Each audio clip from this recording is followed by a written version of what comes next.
Welcome to The Walking Dead, the officially unofficial podcast for The Walking Dead on AMC. I'm Jim. I'm Aaron. And we're back for the second half of Season 6.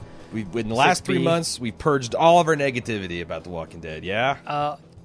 See, I thought you were going to say purged all of our knowledge, and that would be accurate.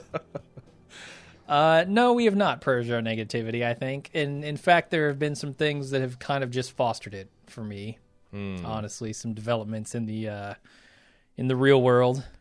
All right, before we get started, hardcore talking about this new half season, just want to talk about a schedule change or a format change, because Jim and I kind of agonized over our dissatisfaction with last season and our commitment to still kind of see this show through. And we thought one of the obvious problems is we're spending 5 hours of recorded information on this show per week, which is probably counterproductive. We are now going to change. We're ditching the instant cast. We're keeping the live watch, which is where club members can watch the show. We've got this audio-visual sync technology where you can sync up your local broadcast of The Walking Dead or your DVR watch of The Walking Dead with our live commentary and what's going on with the show and the commercials. And to make up for not having an instant cast, we're going to accelerate our full coverage and have the podcast that traditionally would come out on Tuesday afternoon come out on Monday afternoon. Yep. So we're advancing the entire clock a full business day or full podcast day, which means you've got to kind of hustle to get your feedback in on the show. But I imagine with this change, we'll be considering a lot of relevant feedback from last week on the current week. Yeah, it'll be more we'll see how it retroactive, goes. which is a way the podcast kind of used to work anyway. Right, yeah. But I mean, we've done it for several reasons. We just weren't satisfied with last season and haven't been for a while now. Figured we were spending too much time on this. We've got a very full upcoming schedule. This isn't a show that benefits from really deep delves and more watches and more recording. And I found myself just repeating myself a lot between the instant cast and the regular one because of that. Annoying, sure. But the live watch is so much fun that we want to keep doing it. So we'll see if we can be revitalized with this format. Yeah. I don't see, like you said when we were just talking about it, I don't see how they fuck up this first episode. I can't imagine. Like the setup. The first episode of season 6, the first half of it, was all action. It was great. Like, that's all you needed to do with that episode. I mean, it didn't make a lot of sense, but it was super entertaining. Right, and they're in the same situation this time. They've set up a scenario where you could see a lot of action popping off, and if that's what they do, it'll be good. There's children in danger. There's babies Always in danger. A favorite of mine. Yep. There's Maggie in danger. Like a lot of people that I actually give a shit about. They've got the horse shit with Carol and Morgan that's ongoing. Right. However that gets resolved. But no time to deal with that in episode 1, right? Like that's not when you do it. Sure. So it seems like episode 1 is going to be action packed. I am excited for that. Can't imagine they fuck it up. I've heard some stuff about like some slower, more individual focused episodes toward the end. Where do you get slower? Because I heard the rumor about the individual episodes. Are you just saying that's usually when? Yeah, they usually slow it down, get a little more emotional and stuff in those. But okay, how many goats will be featured in this season? At least 3. 3? 3. You're tripling down on goats. I am. Yeah. All right. I mean, you want it to get bigger and crazier, right? The show as a whole. Yeah. And 2 goats, that's what people are expecting. Right. You go to 3 goats. Give them more than they bargained for. Right. It's like the classic Onion article about Schick reacting to Gillette having a 4-bladed razor. It's like, fuck it, go right to 6 blades. Yeah. Okay, sure. 3. We gotta have 3 goats. Mm-hmm. Lots of action. I mean, that's even, like, I know some stuff about where the comic goes in this first episode or in, a lot of this upcoming stuff. I don't know how long they'll take to get there. But even without that, they've set up a scenario whereby a lot of action is waiting in the wings, I think. Yeah, I'm just wondering. Unless they drift through this cloud of walkers with no problem, which makes for a pretty stupid episode. Well, this kind of dovetails into the death predictions. How shocked would you be if no one dies in this first episode? Real shocked. I mean, the one thing I could see taking away my enjoyment is I think that, especially with how last season went down, it's going to be a real easy argument to make that everything in this first episode should have been the climax of last season. Okay. Yeah, I think we talked a little bit about that. Immeasurably improved the pacing and some of the problems and some of the bitching that we had for last season. Yeah. Last half season, first half season, whatever. Yeah, for some reason, we like to rewrite the show. We like to go in and say, well, you know it's what? so easy. Right? It's so easy. It's like the Mad Libs of television drama. Yeah. You know, you just throw in your own adverbs and Proper pronouns, nouns. and you're good to go. You know, Sure. I think actually that's essentially what the Kirkman remix is. You just, Yeah.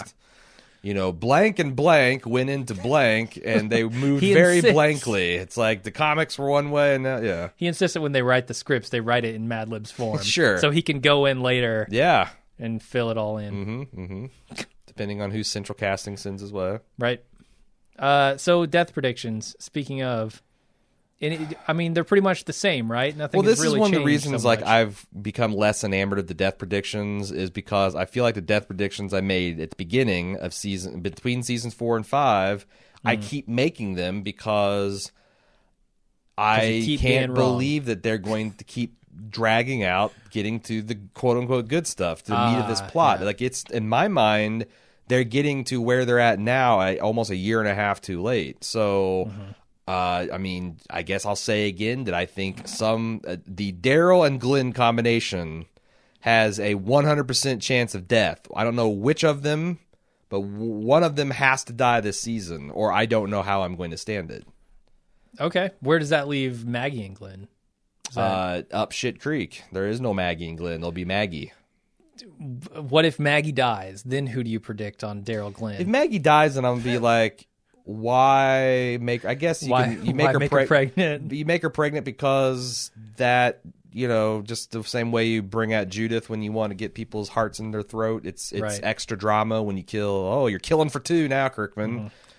Would it be fitting if she had to, like, if she survives long enough to have a Zombie baby? sustainable? Is that what you're well, gonna go for? no. Okay. A sustainable child inside of her, and someone has to cut it out. I don't know, Carl maybe, Yeah, he's Has to cut it out. he's the go-to for. and then kill her. Yeah, I don't think that's gonna happen. No, I don't know. And again, how many babies can this show have? I would posit that there's one baby too many. They need to do like the Muppets and just make a Walking Dead babies show. Just put one of them on a piano, Yeah, sure. stick them in a nursery. Yeah, no, I could see baby Eugene, baby Rick, Yeah, all those people. Baby Carl would be like a zygote, wouldn't he? probably. Yeah. You got him and Enid just chilling out in a test tube with Ron. Yeah, I don't know. I mean, I'm not super interested in death predictions either. It used to be more fun. Right. Rick and Carl 0. Yeah. Yeah, still 0. I'm at 0 with Maggie. You seem like you're a little bit higher. Yeah, I think she could go. Let's talk about Rick's love interest, Jesse. I'm thinking 100% chance this season, and not just because she's in the way of Michonne.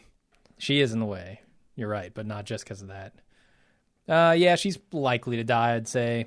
Carol, I don't think is going to die. I think Carol's going to be around a bit longer.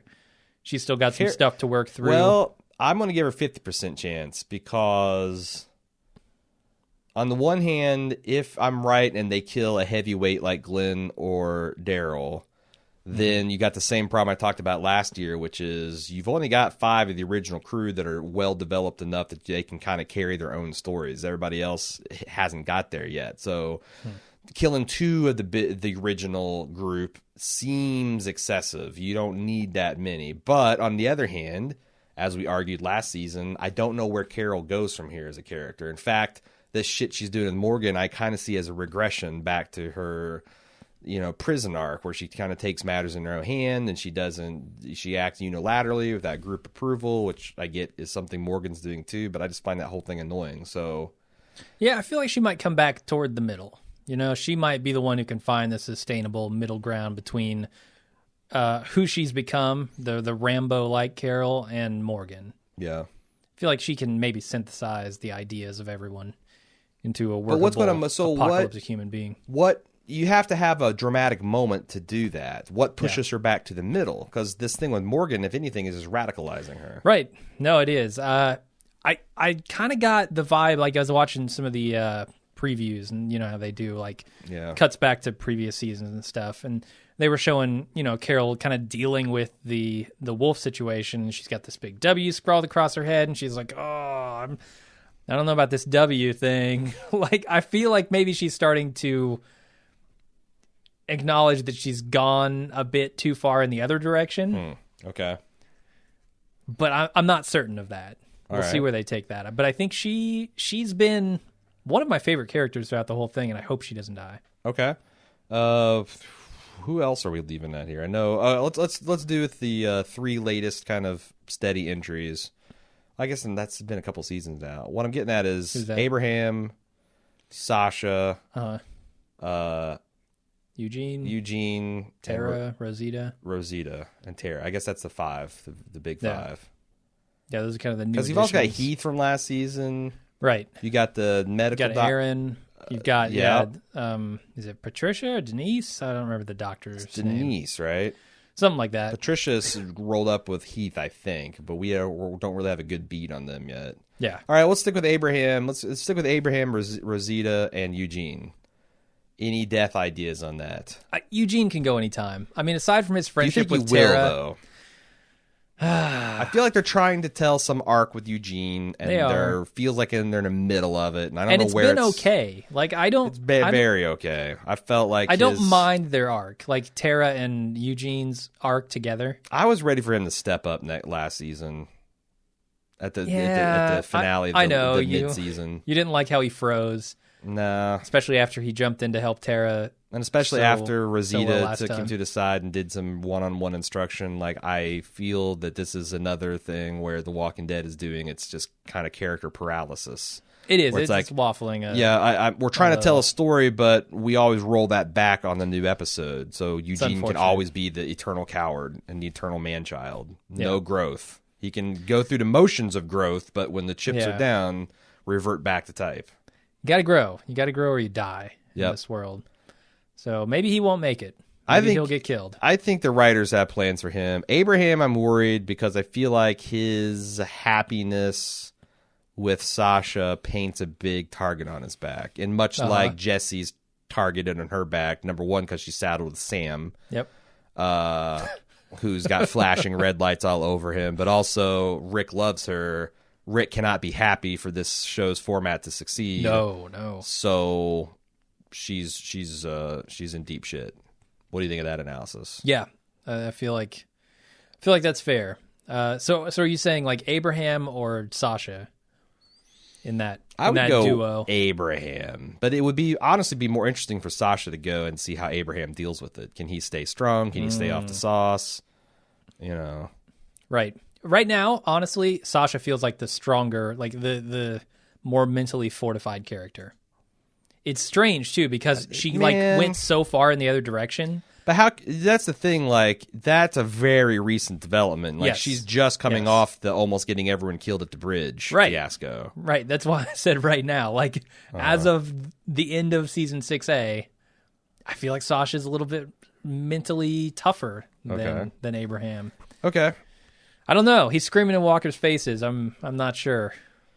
Fist bump, Tara and Denise. I like them. I like Tara and Denise. I like them a lot. That's the cutest. They're the new Maggie and Glenn. Yeah. Assuming there was some grumblings about them being a genuine couple and whether what their kiss meant and all that. But I don't know that it matters. I'm gonna ship it. I don't give a shit. You're gonna ship it? Just go there. Okay. Therese. we need good names like Michonne and Rick. I want to suggest Rashone. Rashone or Marick. Okay. No, I like Rashone. Okay. And I also like Therese. I'm sure these names exist on the internet. I'm sure people have shipped them long before we've gotten there. But I thought Therese is good, although it's a little close to Tyrese. Not sure how I feel about that. They could both suffer a pretty bad fate. Sure. Well, that's anybody anytime. It's true. What do you do with Abraham and Sasha? Brasha? Brasha. Well, I'm counting on Abraham to die within the next few episodes. Sabraham? So I don't see that having legs. Okay, so no need. No need. Okay. Yeah, so we both agreed on the Denise Tara. Yeah. That's looking strong. How about Aaron? Aaron and Daryl. I'm shipping them. Okay. Next season. What's They're a Aaron's couple. boyfriend's name? I don't know. He's going to be dead. Really? Daryl's going to take him out so he can move in on Aaron. Oh, that's not something Daryl would do. Plus, I think we've established that I Daryl's don't know what his name asexual. is. That's what we decided. Right. I think Aaron, they still got story to tell with him. He's a cool character. Definitely. Yeah. He's one of the and leaders. I do think the it few involves leaders Daryl. Alexandria has. Yeah. Like, I'm joking about the couple thing, but I do think it involves Daryl, his story. Well, yeah, Like, they're seem kind of to be tied intertwined. together Yep. at this point. Yep. Who else are we I'm kind of leaving enjoying here? that. Deanna's kid. He can Spencer. die at a fire. I don't Spencer care. can die. He can live. I hope don't he care. dies in a really stupid way. Like, about- not even Walker's. So Rick and Carl are solid. There's no way they're dying. How about Enid? Oh, shit. She's back. That's right. Took Took a journey. Yeah, and there's something there between her and Carl, and there's that love triangle with Ron. Yeah. Speaking of Ron, what's your thoughts on him? I feel like either Ron or Enid has to die. Who are you? I'm hoping for Ron. Of course, to die, Ron's a 'cause- little shit. Yeah, and I actually like the chemistry that Enid and Rick that Carl have. It feels very authentic, post-apocalyptic teenager. Yeah. Yeah. Something that The Walking Dead not necessarily doesn't know how to nail. I don't know. We'll see. No pun intended. I think that's about it for the cast. Yeah. I There are some new people coming in, but I don't. Yeah. I don't know if any of them are going to die right away. Right on. What else do you want to talk about? Do you want to talk about this new shit that's come to light? Yeah. Let's talk about it. So you and I were first sold on The Walking Dead as a serious interpretation of Kirkman's The Walking Dead series as brought to life by Frank Darabont, Yeah. who has done lots and lots and lots of big budget, not necessarily big budget, but serious, mature adult work in the horror kind of Stephen King. Stephen King's less successful cousin, in the Stephen King universe, which has kind of supernatural horror and dread and a lot of the Darabont crew. He brought along, Melissa McBride and all these people that I've forgotten. Yeah. Andrea, Dale and Andrea. Dale. And, sure. He's brought all those along, and we liked season 1. It was uneven, but it was definitely moving in the right direction. And season 2, Darabont gets shit canned, and the wheels come off, and Walking Dead starts gelling into the gelatinous Jello-like product it is today. Coagulating. And we've always wondered what was going on. Did Darabont storm off? Was he forced out? What was his beefs? What were the gripes? And there are now details from the settlement from because Darabont sued AMC over this deal.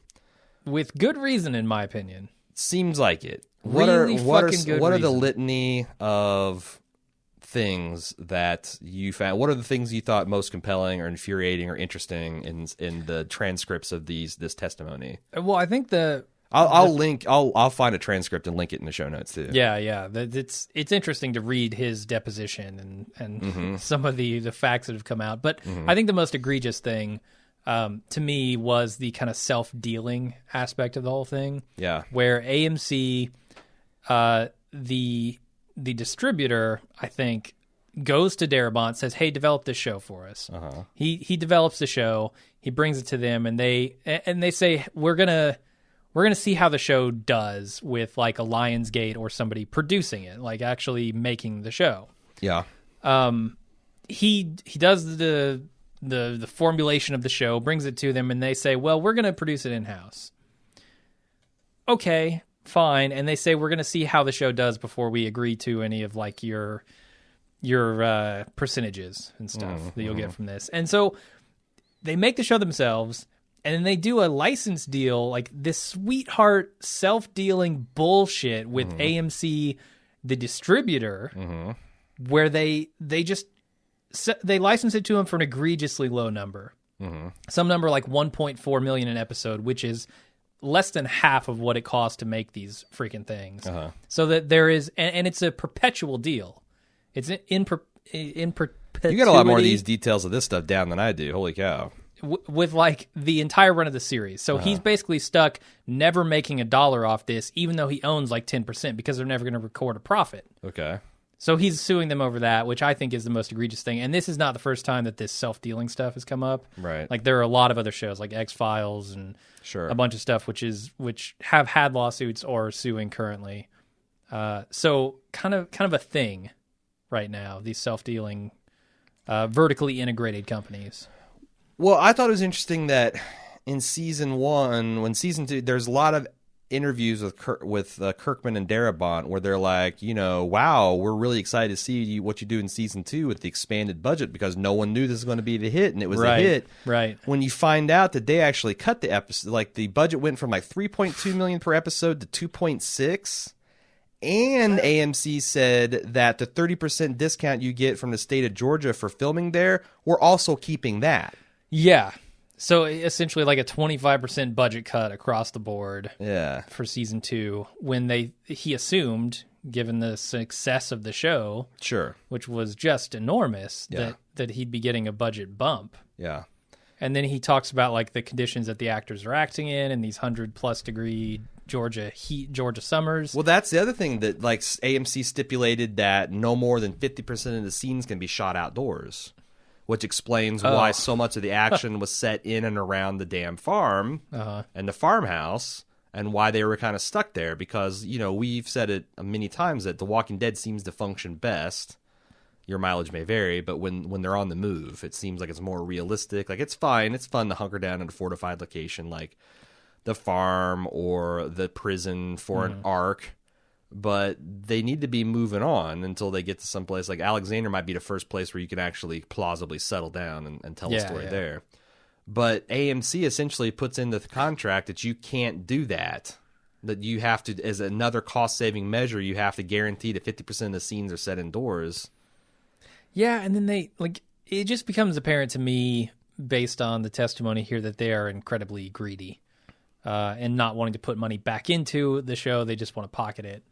Did you see that one of like the day after AMC, because there's a lot of this stuff that I guess was buried at the time, but one of Darabont's assistant executive producers said that literally the day before he got fired, they were talking about how like, man, this is a hard show to shoot, and now they've reduced their budget by like a third, and they're pocketing the tax discount. But Darabont was like, but I got to do it. I got to see this through because I brought all of my people, like all these people behind the scenes and above the line, and I talked them into doing it this way, and they sacrificed, like they signed contracts that they never would have, because I'm stuck here.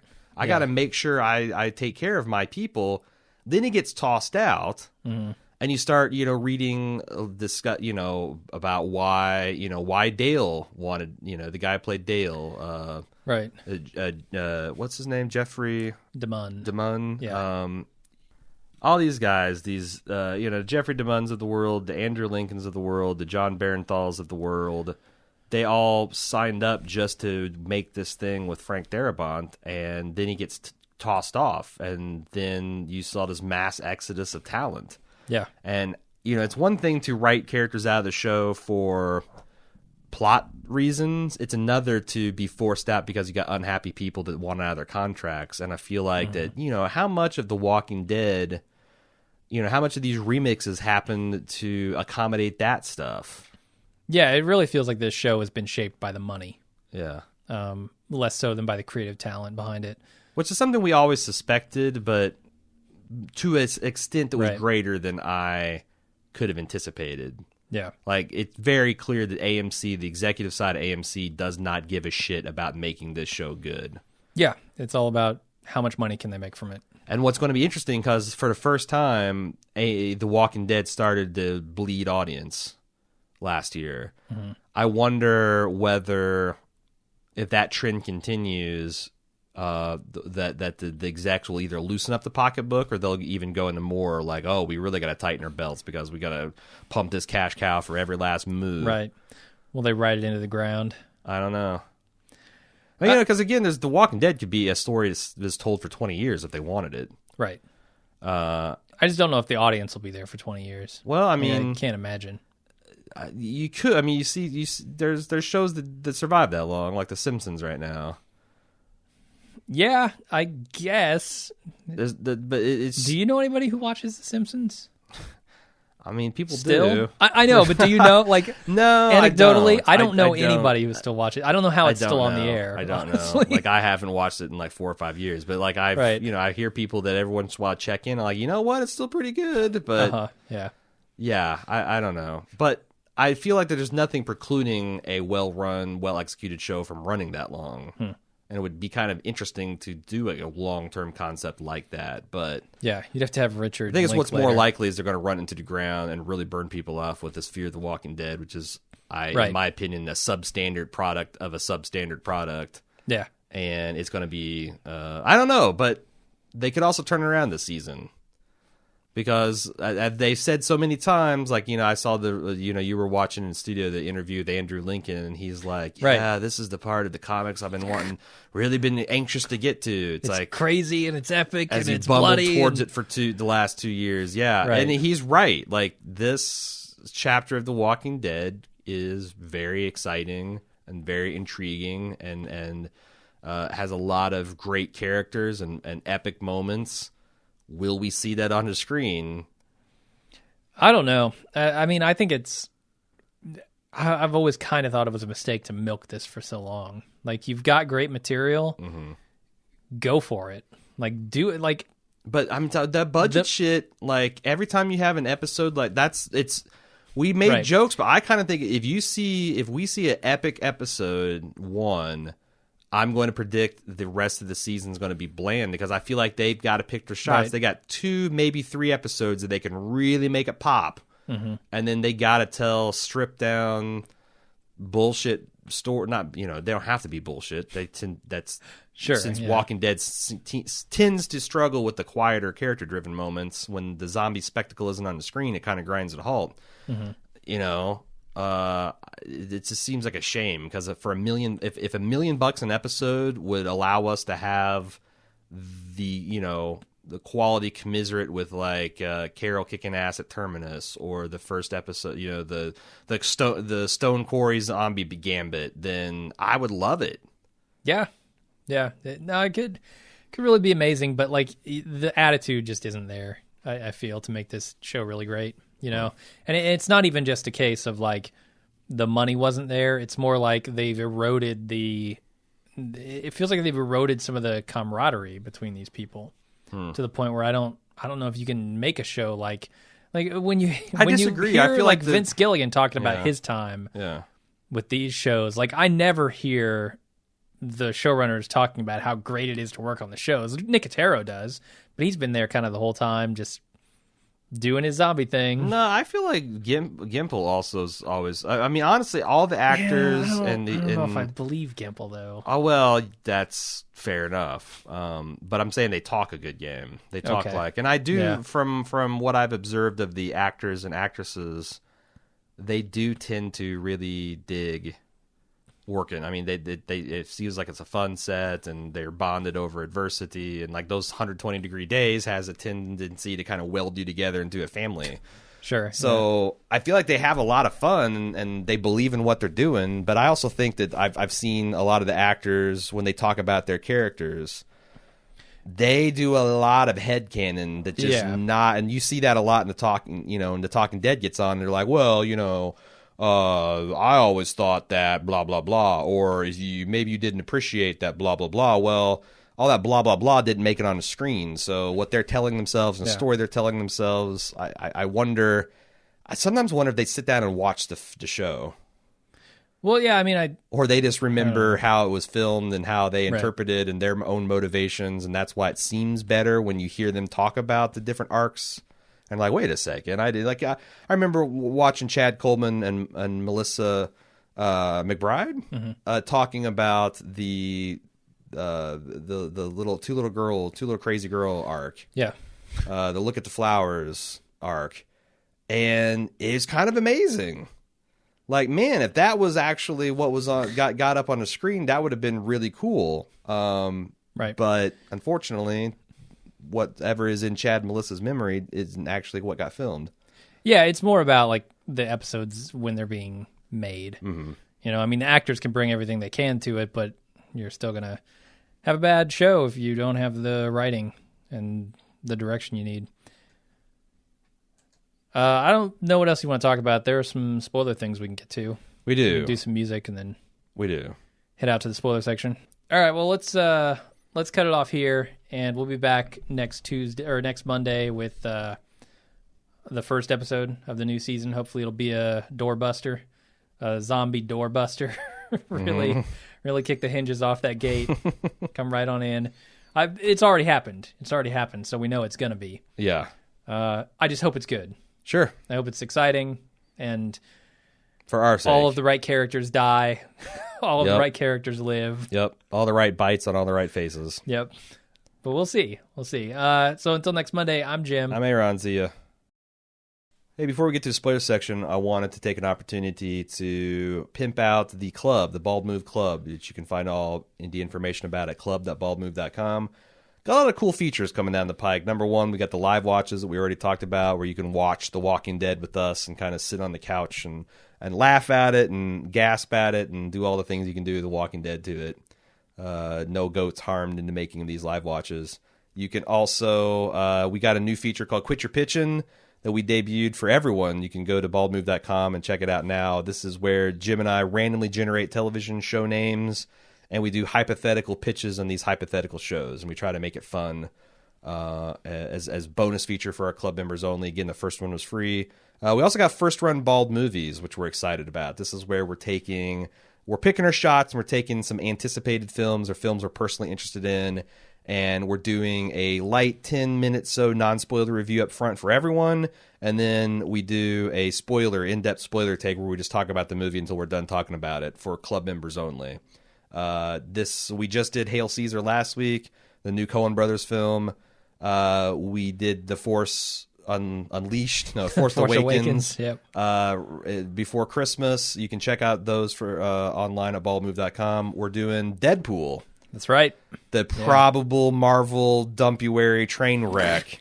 And we try to have that out early Friday afternoon, so you can have our review and kind of be informed. And also, if you see the movie, you can discuss it, hear us discuss it, and join the conversation.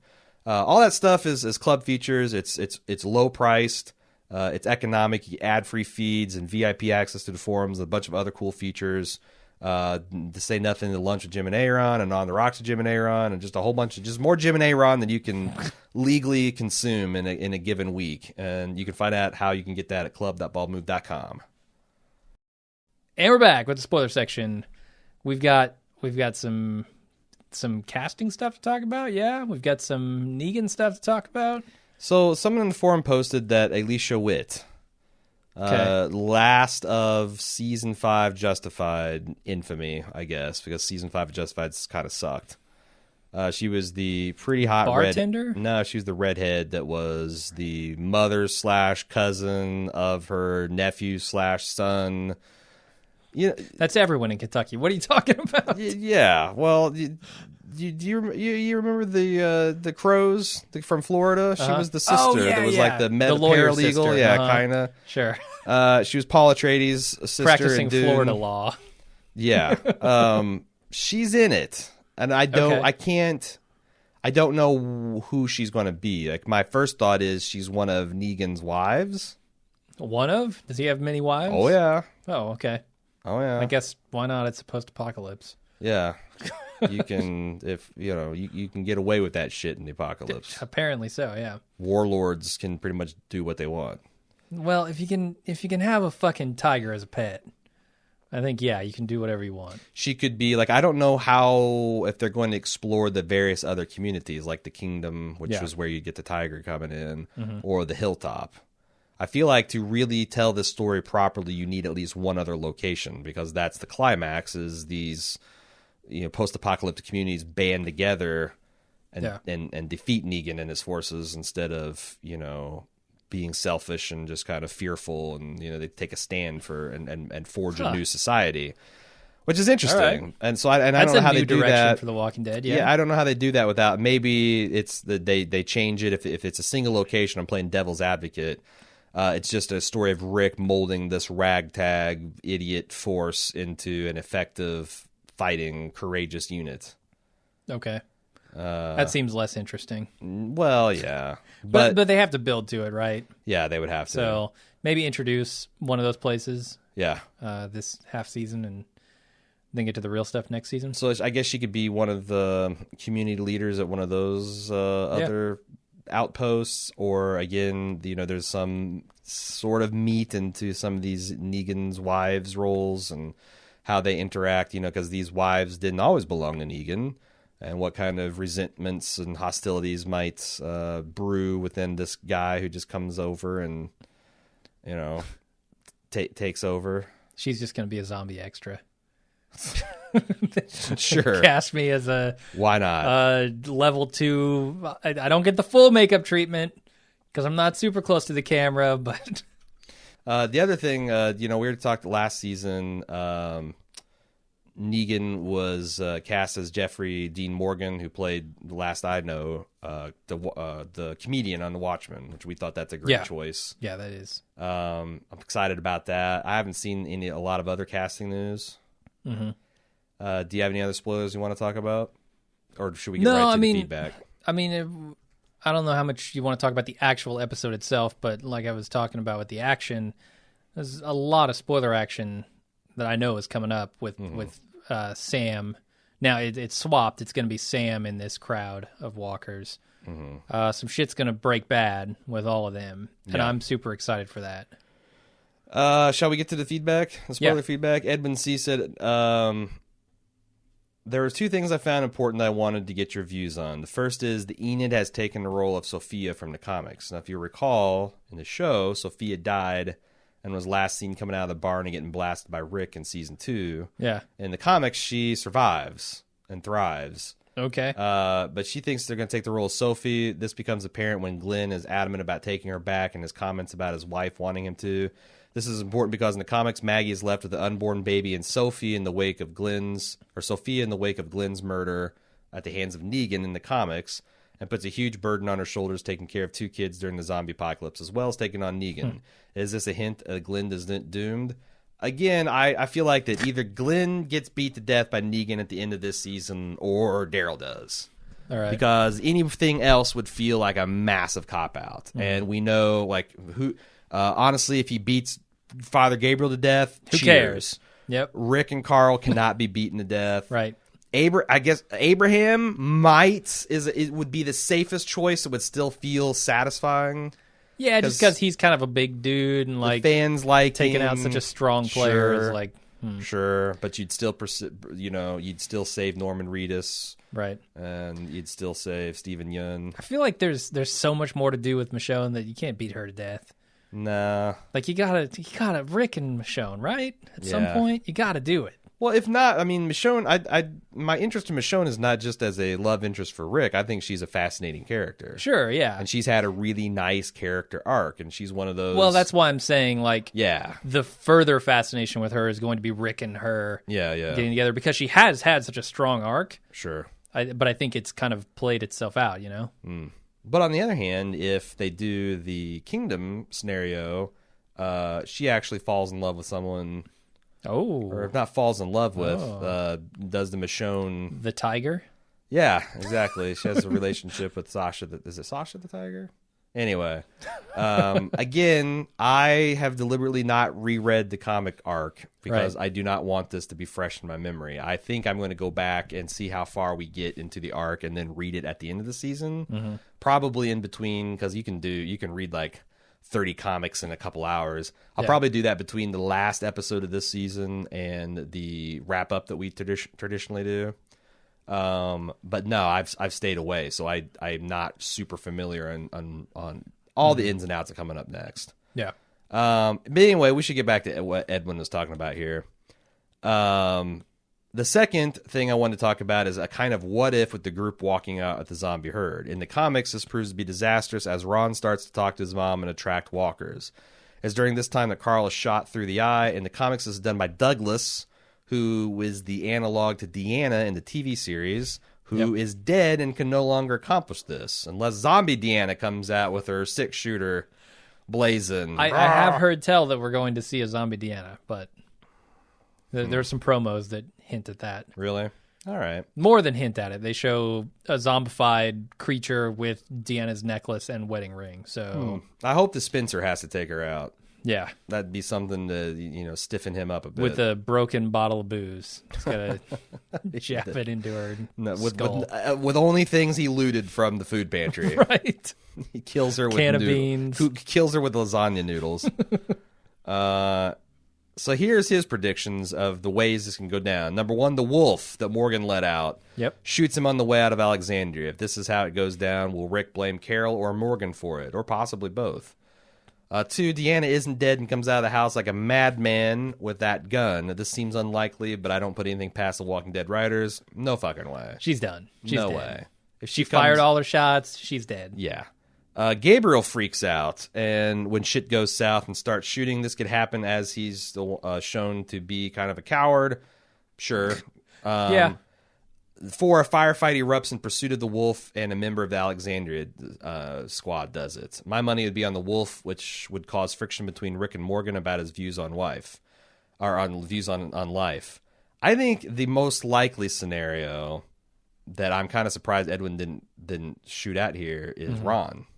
Yeah. Ron, although I think Sam's going to cause the commotion. Carl took his gun from him. Did Carl give it back to him, though, after they had their words?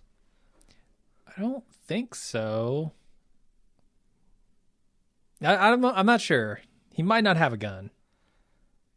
But I think he could, if there's some shit that goes down in the comics, and I'm not sure if he's right here about Ron or Sam or if they were one and the same in the comics, but the point is Jesse's younger son or a young son gets panicked about the zombies and gets frozen up, gets eaten, and Jesse won't let go of her son. Jesse's holding hands because they're kind of like, doing like you do in kindergarten, everybody holding hands while you're walking down the hallway. Right. Jesse is frozen in fear. She won't let go of Carl. Rick has to cut Jesse's arm off to save Carl. Then Douglas loses his mind and tries to shoot at Rick, and he ends up shooting at Carl. I think it would be compelling to have Rick cut off Jesse's arm and Ron loses shit at that, somehow grab a gun, try to kill Rick, and shoot Carl instead. Yeah. That seems like the easy Kirkman remix to do and get the same beats out of most of the same parts. That feels right to me. I think that's how it's going to go. What's Rick do if Ron kills Carl? Or, well, not kills, but near mortally wounds and maims Carl? Is that something that could lead to Ron's redemption? Nah. I think you got to kill Ron. Doing that, it kind of undoes or makes less relevant the interesting work that they've done with Carl and Ron. Like they've had almost a Rick and Shane season 1, season 2 struggle. Right. Yeah. To take that away from Carl, is all this good? This is all going to happen in the middle of a zombie herd? Dude, I think it's all going to happen in the first episode. Yeah, totally. So how... I don't know how Ron starts shooting. And they're in the middle of the herd, right? Like, Ron's going to start shooting. I'm not saying it's smart. Rick and Carl are going to deal with Ron at the moment? Like, are they going to run and have to deal with it later? I feel like they'll have to deal with it later, right? You can't deal with Ron in this situation. Well, I think the walkers closing in. If Carl gets his eye blown out, I feel like that's going to take him down. Right, and Rick's going to have to scoop him up. Rick's going to have to scoop, yeah. Get him to and maybe Ron just Denise, gets overcome by the herd. Maybe. He's not a survivor. Maybe, yeah, Ron is not a survivor. That's true. If he would shut the fuck up and listen to Rick and Carl for a couple weeks, he could learn to be one. Yeah. But right now, he's just a ball of unfocused anger and bullshit and... Hormones. Yeah. Hormones and bullshit. Not a great combination. No. Let's move on with the other stuff he wants to talk about. He wants to drop some science for the people that may be ignorant of it about Negan. Okay. Everyone by now has heard that he's a maniac who is unpredictable, and that is true. But he is just as, if not more formidable than Rick, which is what makes him so dangerous. This guy has a backup plan for his backup plans and won't be easy to take out. In the comics, Rick gives him many reasons to kill him, but Negan refuses, stating that if he can show these people Rick is his dog to control, they'll all fall in line. He also realizes that Rick is irreplaceable and needed in this world. In an issue, Douglas' son Spencer tries to convince Negan that he is better suited to lead Alexandria when Rick is out, and Negan believes to be on a supply run.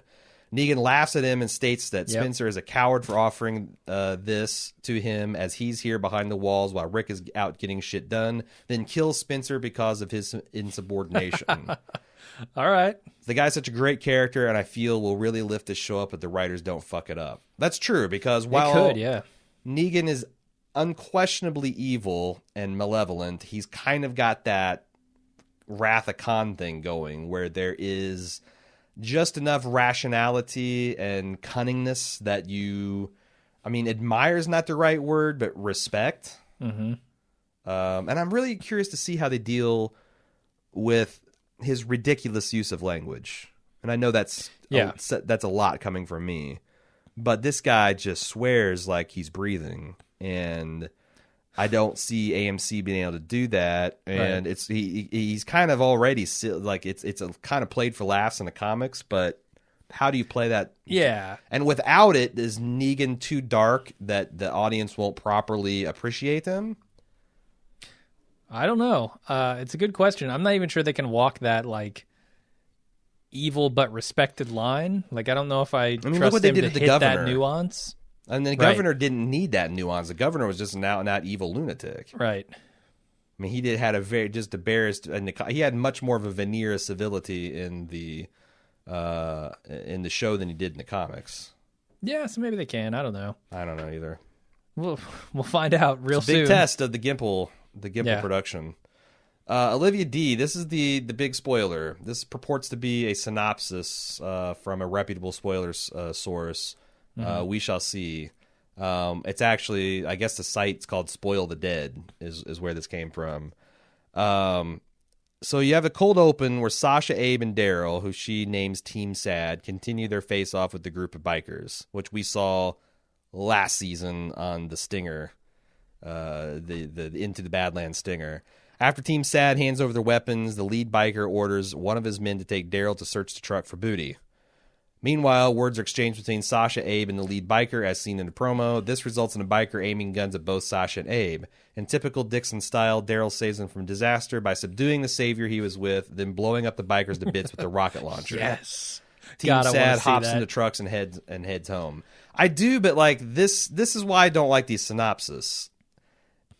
It lacks the detail to make me see how this would be credible, because I now have Daryl's at gunpoint, and he just pulls the rocket launcher out, grabs the rocket launcher out of its case, loads it, points it, and blows these guys away. Like there is a way to tell that story without it being stupid, but I don't have faith in The Walking Dead nor details of how I could envision it going down that way. Right.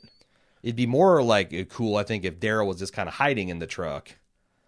And they didn't know about it, and he's like listening to them as he's frantically assembling the weapon, and then it'd be kind of cool to have him step around the back of the truck and you're terminated. Fire a rocket right between Sasha and Abraham. Yeah, that's also that's not exactly a precision weapon. Exactly. Yeah. We'll see how that goes. At the Alexander safe zone, Olivia continues. The group continues to make their way through the herd. Rick realizes that there are way too many walkers to drive the walkers away with flares and comes up with a new plan. When the question is raised about what to do, this is where I don't see... New plan? Yeah, because we see that they are all holding hands. Or this is where the believability of this synopsis isn't holding up for me, because they're already out on the street. Mm-hmm. Are they really having this conversation? Yeah. When the question is raised what to do with Judith, Father G volunteers to take her to safety. Carl passes her on, and Father G makes his way to the church with Judith. He just in the middle of this zombie thing, they just do this. So, I'm curious, because this could be a really interestingly shot scene where all of this is communicated without words, right? Sure. Just looks and acting. Or they get to a safe spot where they can take a break, you know, and they realize there's just way too many zombies to get through. Uh-huh. I mean, there's a again. But I not think it's a enough detail terrible idea to judge. give Judith to Gabriel. Why would he do that? Yeah. Why would he give away his child to Gabriel? Rick and him hate. I mean, Rick hates him at this point. Pretty much, yeah. There's been no development in which Like, Rick would trust him. Now, Carl reaches out to hand Judith. You slap that hand and you take Judith away. I can almost see Carl doing this because Carl is starting to warm up to Father Gabriel, but Rick is not there. No, I don't think he'd let that happen. All right. But who knows? It's The Walking Dead, and if they need something to happen, they'll make it happen. Glenn and Enid save a team up to save Maggie, but not without some teenage snark from Enid, which is whatever. All right. Rick, Michonne, Carl, Jesse, Sam, and Ron lock hands, begin walking through the herd again. Sam becomes frozen in fear and stops. Jesse's pleas become more desperate as Sam cries that he can't do it.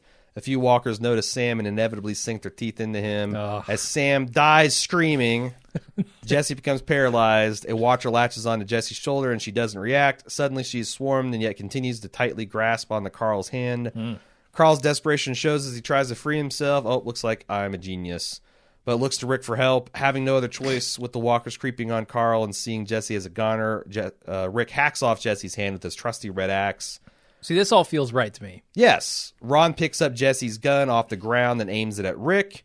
Carl jumps toward him as the gun goes off, which then hits Carl. As Ron goes to shoot Rick again, Michonne drives her katana through his chest. Oh. Okay, all right. Killing him. Nice. Rick turns and sees Carl standing with blood spewing from his eye. Carl softly saying, "Dad," which Carl then collapses to the ground. Is that in Michonne's character? Yeah. To just go This dude murder shot. Ron? Are you kidding? I know, but Carl's number one fan is Rick. His number two Man. fan is Michonne. Like, they've had a real bond, and I can just see, like, just Michonne is still just feral enough to be like, You fuck. think so? Yeah. okay. Ron and Carl are both. She's been the voice of reason lately. Ron, Carl, and Enid are both man and women enough in this world to take responsibilities for their actions on that kind of scale. Okay. So, like, Enid whips out a gun, kills somebody. I don't see anyone having a problem killing her. These are not children. Yeah, I'm not approaching it from like the child angle. I don't know. Yeah. I don't know if that's Maybe. interesting, though. It's more interesting than to have a child murderer, and that's what I've always argued, is there's a really excellent arc where Carl has to take justice into his hand where the adults won't and murder a child and give him the death penalty. Right. I think it'd be a great way for this to go down with Carl, is for Carl to, while the adults are arguing what to do with Ron, Carl goes in there and shoots him. Now, having said that fucks up what they did with him and Ron and their arc last season, but that's something The Walking Dead does. So, Yeah, they tend to go that way where like people who might be redeemed can't, and they Chandler- almost get everybody killed. And Chandler Riggs is already almost too old for this to be an effective plot line. Like the Yeah, whole like, tension can she of grab his kids hand murdering and, like- kids and oh, that part of oh, it. I wasn't even thinking about him being strong enough to rip himself away from Jesse. Right. Like when he's 8 years old, 9 years old, sure. She can hang on to him when he's 14. How old do you think? I feel like that Carl's about 14. Yeah. I feel like It's grown borderline. woman Yeah. has the hand strength to keep a hold of a 14-year-old, especially Maybe like this so. isn't like Yeah. this isn't like captain of the junior varsity football It's team. not Abraham This at 14. No. Yeah. You know, Carl's a kind of a willowy dude, so I would buy that she could, especially with like frantic mother grip. Right. And being bitten in the shoulder's death grip. Like Yeah, having all that adrenaline Right. and flowing, pumping through her system, that she could clamp down with the force of 10 women. Okay. I could see that. It's Okay. not too much of a stretch. But I don't see like that all sounds great, but how Father G gets dismissed with Judith and heads to the church, that sounds What about crazy. the walkers? What about the walkers? What There are about going to be them? walkers fucking everywhere during this, right? Well, but the walkers, I mean, they are still wearing their camouflage. Yeah, but now they're screaming and shooting and But if it's confined to like if all the rest of the group gets their game faces on, Right. and it's Jesse and they got a lot of fresh meat on the ground too. they do. Yeah. That's true. Maybe they all swarm Jesse and Sam and And Ron who gets stabbed. Carl gets shot in the face. I don't know how he could not scream. Yeah, and if he's going to be down, his dad's got to pick him up and carry him. It'll be interesting to see how they shoot this. Moving on, and if this is actually a synopsis as it purports to be. Moving on, Carol shoots and kills the wolf, which, okay, Oh, what? that's What? not a That's synopsis. anticlimactic. Plus, like, how? Right. Where? Okay. There's got to be some stuff The leading wolf up to got that. away clean, man. Yeah, it did. Yeah, that's like this is like a Jesus wept. Like, this way... way too short of a synopsis for me to judge on what's going to happen. Denise makes it back to the infirmary somehow in time for Rick to come running into the bleeding Carl. Right. No longer afraid, Denise immediately starts working on him. After helplessly watching Carl, Rick's rage is activated, and he takes his axe and goes ham on a herd of walkers in a safe zone. Other Alexandrians in awe and now inspired join in on the fight. Together they fight the herd because it's the only way they can win. What? They fight off this entire herd? There are thousands Dude, of I know. them. Thousands. I know. And these are Alexandrians who they've taught us are incompetent outside of maybe Heath. And they've had like a week of gun training, not even. Like an afternoon with Have they? with Rosita. Didn't they? Yeah. They had machete training. I don't think gun training was part of it. Oh, that's right. Yeah. So they all go hacking? I don't know. I can't see a scenario in which they fight back this herd. I mean, I think the best case scenario is the herd passes on through, like they somehow hunker down in a safe area, Yeah. and let the zombies thin out. I'm a little bit of a skeptic on the fighting the herd part of it. I'm a Sorry. little skeptic. I feel like this is essentially the good halves of these scripts comes is essentially right from the comics with smart substitutions on, again, like reading Edwin's email, I thought the logical person to do the shooting is Ron, and especially since Deanna / Douglas is dead, and that's not their character arc anyway. All the stuff that this thing rings true seems like it comes right from the comic book, and the stuff that seems very sketchy, hand wavy is the new material that they'd have to invent. So, Right. I mean, I hear that this Spoiling Dead is pretty solid source, but you'll have to see. Okay. We'll have to see come Sunday. I'm still excited. I think it's going to be action packed, and it's Yeah. hard to fuck that up too bad. Yep. So Yep. we'll see how it goes. We won't have to wait long. It's coming this Sunday. We'll have the live watch, of course, starting on during the East Coast presentation of The Walking Dead. It's gonna be Valentine's Day. You watching? Doing a live watch over here? We don't. Me You and Cecily don't do get anything down for on Valentine's Day? Nah. No dinner. No. No, her birthday Nothing? is early in February, so we kind of like go all out and do dinner and kind of gifts for that, and neither one of us are a big fan of Valentine's Day, so Poo the yeah, traditions. What Okay. better way to celebrate Valentine's Day than watch some people get eaten with by her the sullen undead. refusal to